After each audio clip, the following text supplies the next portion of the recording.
This video is all about the basics of LEDs and how to use them in a circuit. LED stands for light emitting diode.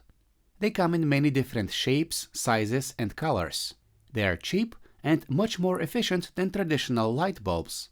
That's why they are now found in anything from LED light bulbs and toys to the screen you're watching this video on.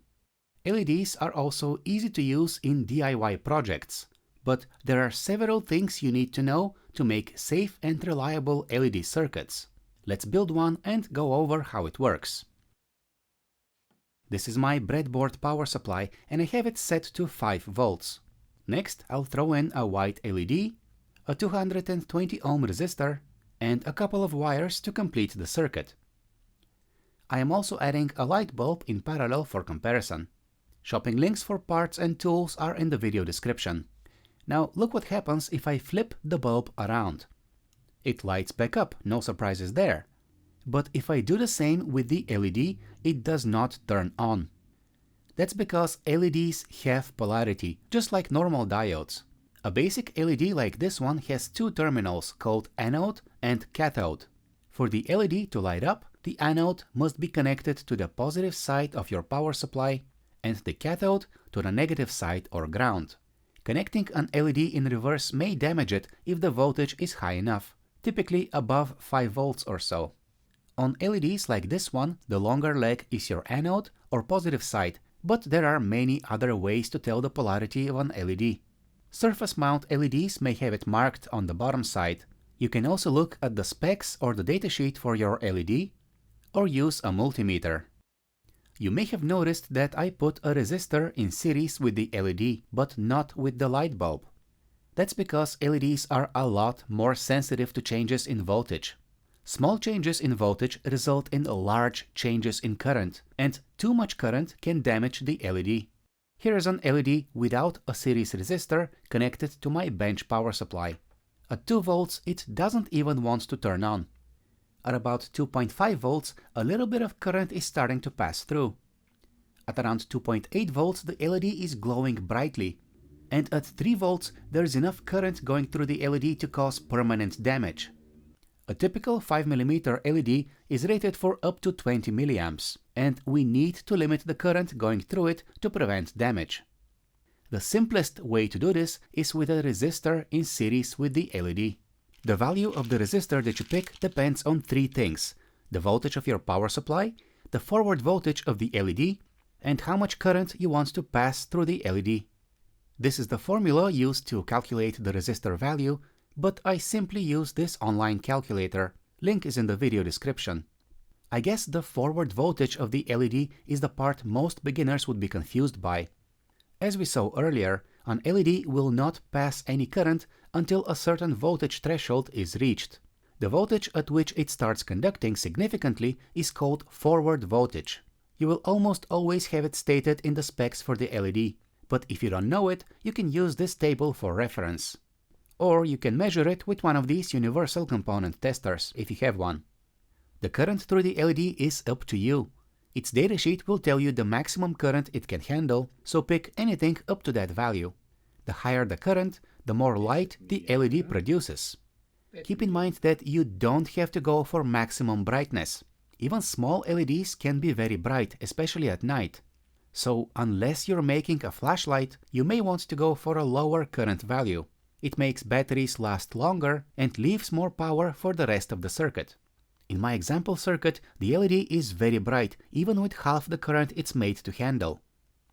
And for the power supply voltage, if you just want to power a single LED, 3 to 5 volts would be enough. Higher voltages will also work, but they will cause the resistor to heat up more. You may need to use a bigger resistor that can handle more heat, and it is best to avoid this.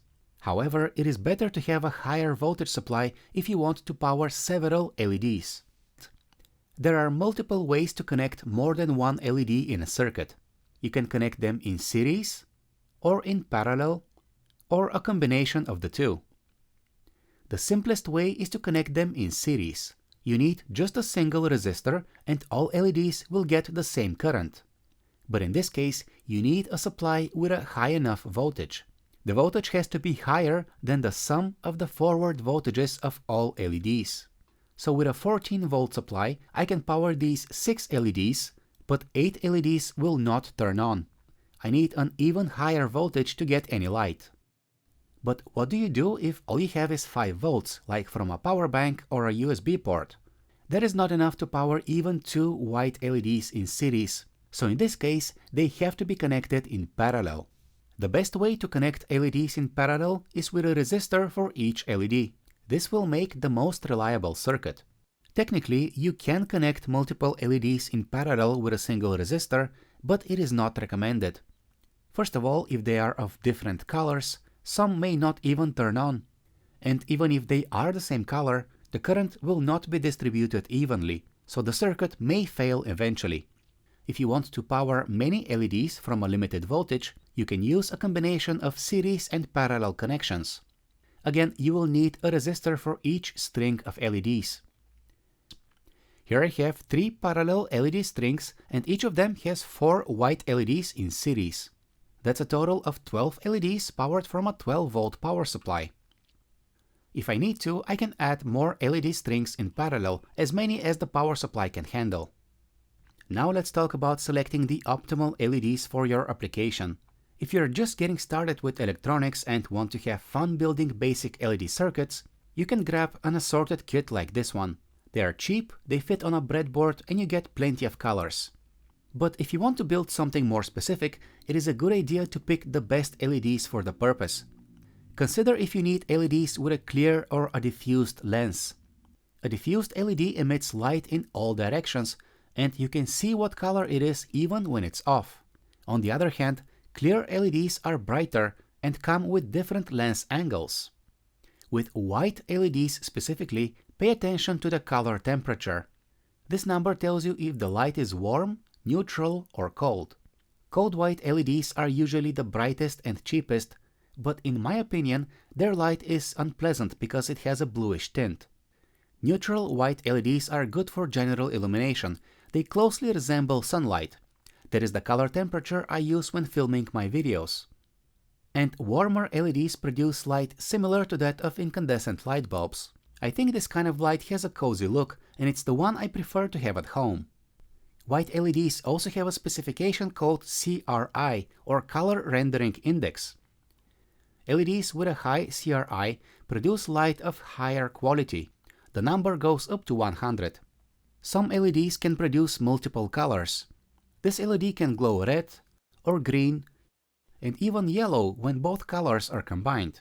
And this is an RGB LED, combining red, green and blue in one package. By controlling the brightness of each primary color, you can produce many different color shades. That is practically how displays work. For simpler applications, there are these RGB LEDs that cycle through different colors automatically. They have just 2 terminals, and all the circuitry that changes the colors is inside the LED. If you need a lot of bright light, you can get LED strips or high-power LEDs. An LED strip is this flexible band with LEDs soldered on it. You peel off the tape from the back and stick it to a surface or inside of an LED channel with a diffuser like this one. Simple LED strips run from a 12-volt power supply, and markings indicate where you are supposed to cut them. Some more fancy RGB LED strips can change color. You pick the color with a remote control or using an app, depending on the model. There's a link in the description for the one I have. The color effects are nice, but RGB LEDs are not good at making white light. To get quality white light from an RGB strip, make sure that it has dedicated white LEDs. And this is a high-power LED. It is rated for 1 watt, which makes it about 20 times more powerful than this 5mm LED. I don't have any to show you, but some even more powerful LED modules can handle tens or hundreds of watts. They produce a ton more light, but also a lot more heat, which is why they sometimes come soldered on these heat sinks. And since they require a lot of current, powering them with a series resistor is impractical.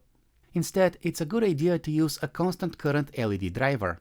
This is an active component that regulates the current going through the LED, but that is a topic we can explore in more detail in another video. Thanks for watching and subscribe to my channel to not miss any of my future videos.